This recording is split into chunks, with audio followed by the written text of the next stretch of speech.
Welcome to our channel. Today we how to use Google Pay at CVS step by step clearly. Open the Google Pay app on your smartphone.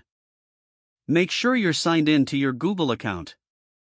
Ensure that your payment method is set up in Google Pay. If not, tap on Add Payment Method and follow the prompts to enter your card details. Once your payment method is ready, head to your nearest CVS store. Pick the items you wish to purchase and proceed to the checkout. When you reach the cashier, inform them that you will be using Google Pay. Open the Google Pay app again as you approach the payment terminal. Locate the Pay button on the app and tap it.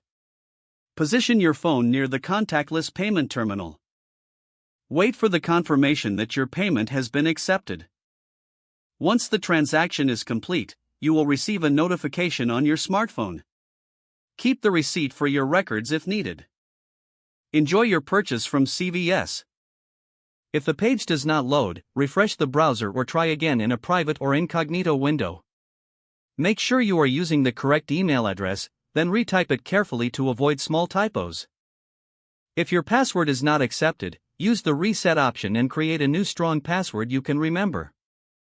Check your spam folder for verification or security emails, then complete any requested confirmation steps. Enable two-factor authentication if available to improve account security and reduce unauthorized access risk. After signing in, review your profile details so your contact information and settings are accurate and current. If you see an error message, note it down and try again after restarting your device and internet connection. Log out when you finish, especially on shared devices, to keep your account and payment information secure. If the page does not load, refresh the browser or try again in a private or incognito window. Make sure you are using the correct email address, then retype it carefully to avoid small typos. If your password is not accepted, use the reset option and create a new strong password you can remember. Check your spam folder for verification or security emails, then complete any requested confirmation steps.